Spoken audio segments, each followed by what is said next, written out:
Good morning, students. How are you all? I hope you all are keeping well.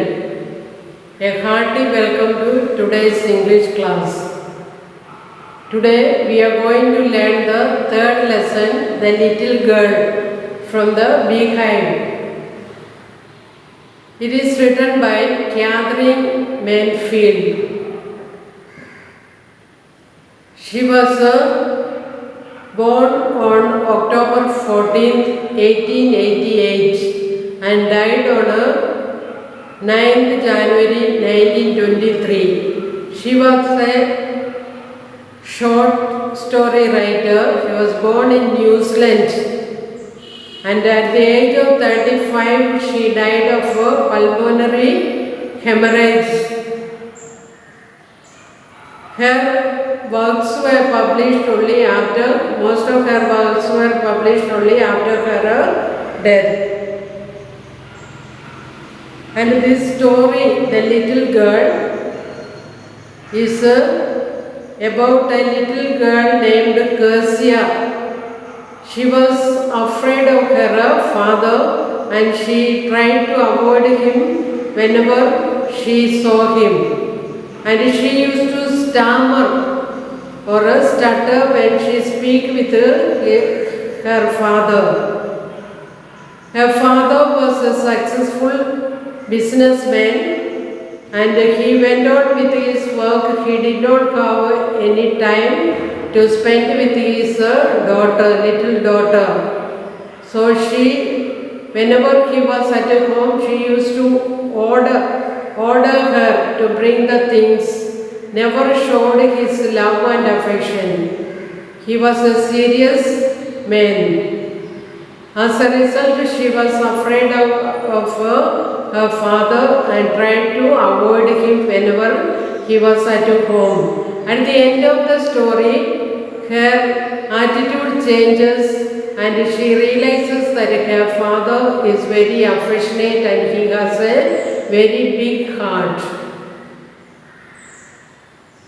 So students, take the textbook, page number 32, The Little Girl. Do you feel you know your parents better now than when you were much younger? Perhaps you now understand the reasons for some of their actions that used to upset you earlier. Sometimes when our parents, when we do some mistake, they correct us, sometimes they punish us, they scold us or beat us. But when we are small, we are not able to understand why they do it. But later on, when we grow up, we realize that it was for our good that our parents corrected us or scolded or they were very strict with us. So sometimes some parents are very affectionate, they show their love to the children. But some parents are little serious type, but they do hard work for the family to have, so that the children may have a successful life. But here, in this case, the child was not able to understand the affection and love of her father. So we should not be, the message of the lesson is that the story is that we should not be afraid of our parents. When they correct us, it is for our good. We should realize that it is for our good and be happy and grateful to our parents for what they do for us. This story about a little girl whose feelings for her father change from fear to understanding will probably find an echo in every home. So, which means we don't understand when they correct us, but later on we realize the fact that it is because of their love and concern for us that they correct us. They bring us up in a proper manner. To the little girl, he was a figure to be feared and avoided.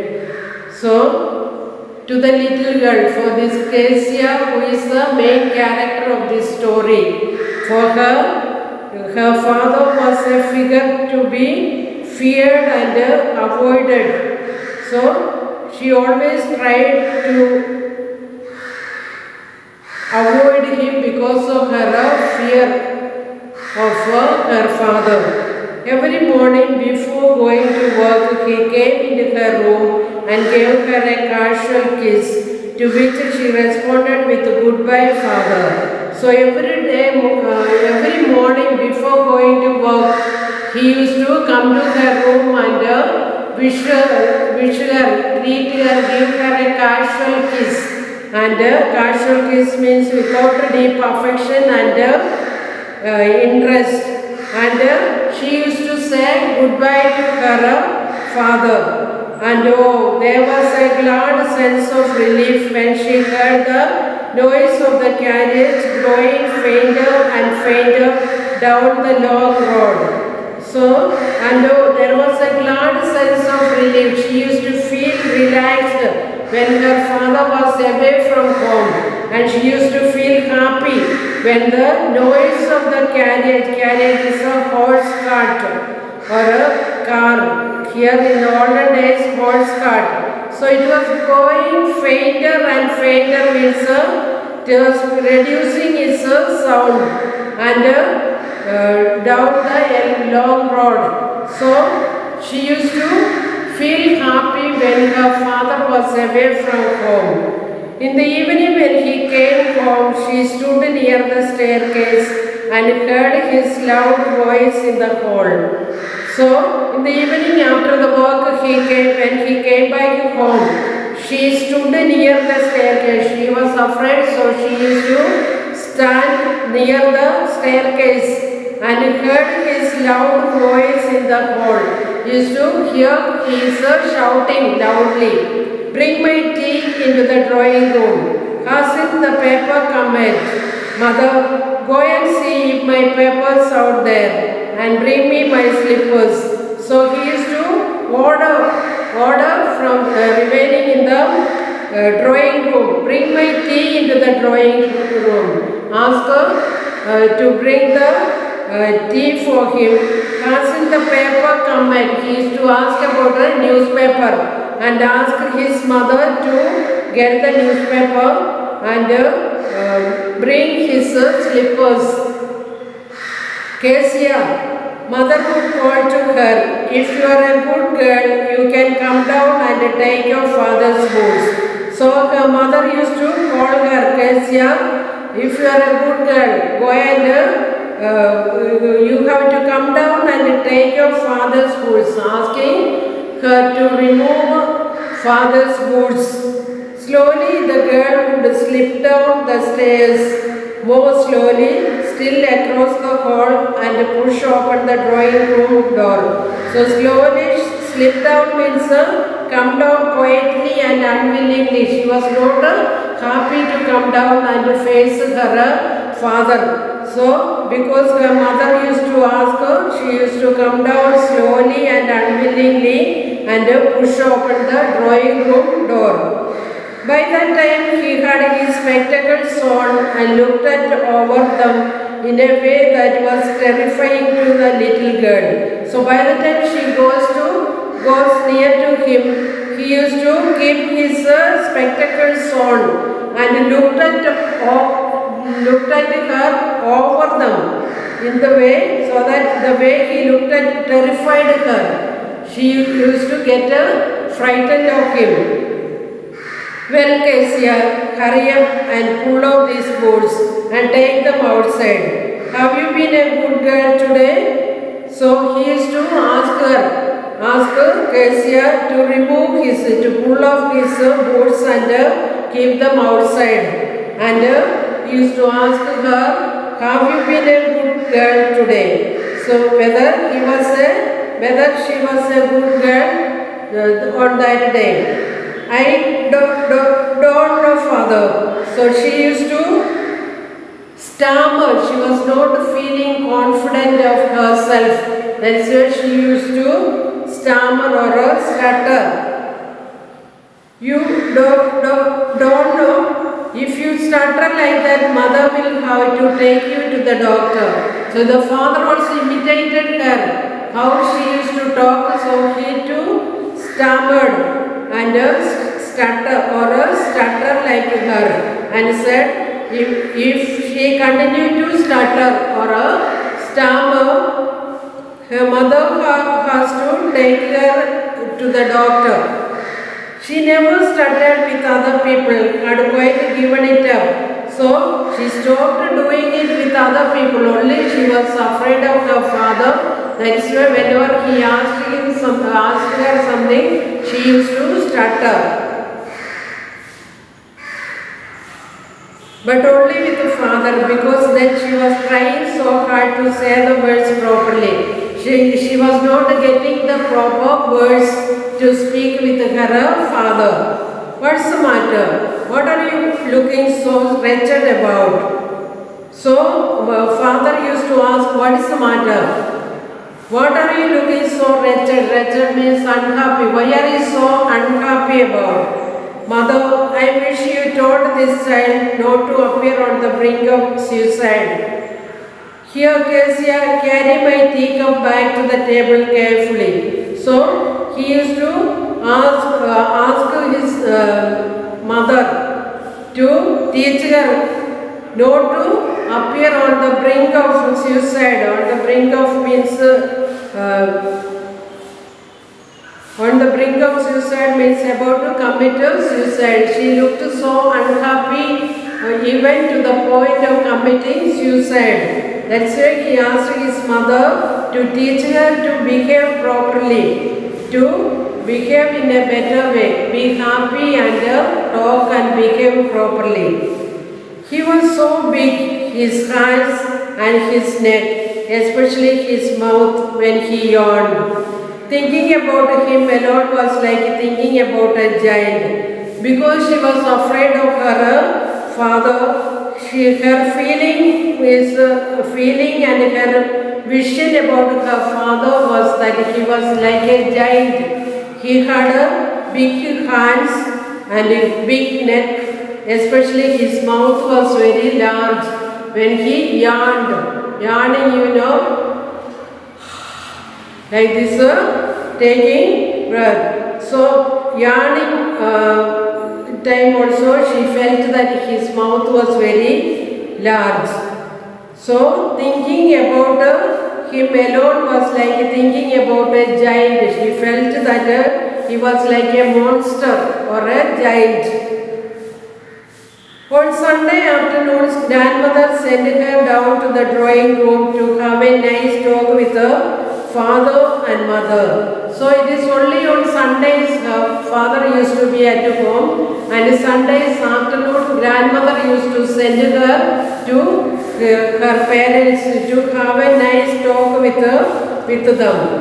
But the little girl always found mother reading and father stretched out on the sofa, his handkerchief on his face, his feet on one of the best cushions, sleeping soundly and snoring.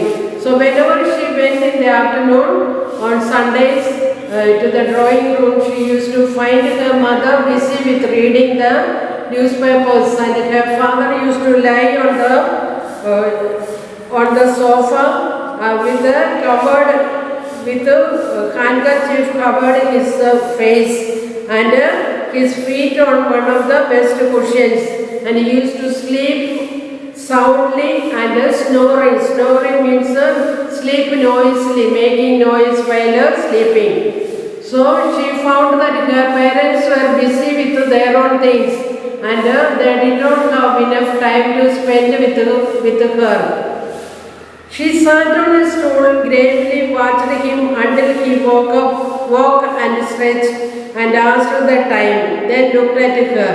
So she used to remain in the drawing room. She used to sit on a stool and watch him seriously until he woke up and stretched. After getting up from the sleep, he stretched and asked the time. Then looked at her. After asking what is the time, he stared at her. Don't stare so, Kezia. You look like a little brown owl. He compares her to a little brown owl. He looked fixedly at him. And she used to look at him, staring at him, and he too was staring at him. And he felt that he was like a little brown owl. One day, when she was kept indoors with a cold, her grandmother told her that her father's birthday was next week and suggested she should make him a pincushion for a gift out of a beautiful piece of yellow silk. So one day she was having cold and she remained in the room. Then her grandmother reminded her that her father's birthday was approaching and asked her to prepare a beautiful pin cushion to give him as a gift, and she gave her beautiful piece of yellow silk cloth. Laboriously with a double cotton, the little girl stitched 3 sides. So working hard laboriously means with a lot of effort and difficulty. She stitched with a double cotton means 2 layers of thread, cotton thread. She stitched 3 sides of a cushion. But what to fill it with? That was the question. The grandmother was out in the garden and she wandered into mother's bedroom to look for scraps. On the bed table, she discovered a great many sheets of fine paper, gathered them up, tore them into tiny pieces and stuffed her case, then sewed up the 4th side. So she was searching after stitching 3 sides of a cushion. She wanted to get something to stuff inside to fill the cushion. But she searched everywhere, she could not find anything. Finally, she went to her mother's bedroom and there on the bed table there was some papers. She did not know what paper it was. She took those papers, tore them into small pieces and stuffed the cushion case and she stitched the 4th side of the cushion. That night there was a hue and cry in the house. Father's great speech for the Port Authority had been lost. So that day there was an angry protest. Hue and cry means angry protest in the house. That night father was searching for his speech which he was supposed to give for the Port Authority and it was missing. Rooms were searched, servants questions. Finally mother came into Kezia's room. So they searched everywhere in all the rooms and servants were asked whether they found these papers.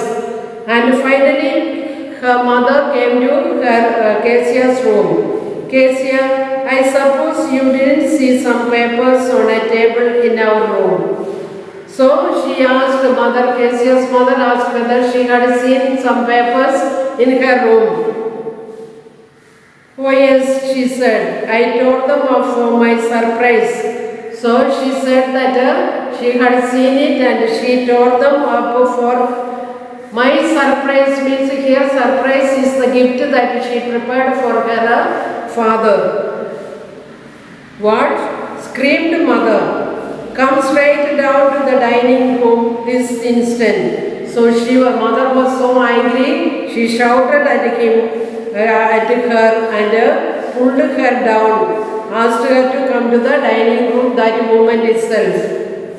And she was dragged down to where father was pacing to and fro, hands behind his back. So meanwhile, she was brought down to the room. Her father was walking to and fro, back and front. He was walking and behind by tying his hands at the back. He was so tensed. Well, he said sharply. Mother explained. He stopped and stared at the child. So mother told that it was taken by Kezia and she tore them into pieces. So he was so annoyed and angry. He stopped and stared at the child. Did you do that? No, she whispered. She was again stammering. She wanted to explain why she had done it. Mother got up to her room and fetched down the damned thing. So he asked mother to go to the room and bring that damned thing means the cushion. Bring that because he was angry he said damned. Damned means cursed. Bring that cushion down. See that the child is put to bed this instant. And he asked her mother to take her to the bedroom and put her to sleep. Crying too much to explain, she lay in the shadowed room watching the evening light make a sad little pattern on the floor. So she was taken to the bedroom and she started crying. She was unable to explain it and she was laying in the shadowed room. Shadowed room means that it was dark, the room was dark and there was a light outside the room which was making shadows in the room, which shows that a sad atmosphere in the room. It explains the sad atmosphere in the room. And she was watching that little pattern on the floor. Then father came into the room with a ruler in his hands. So he came to her bedroom with a ruler to beat her. I am going to beat you for this, he said. Oh no, she screamed, hiding under the bedclothes.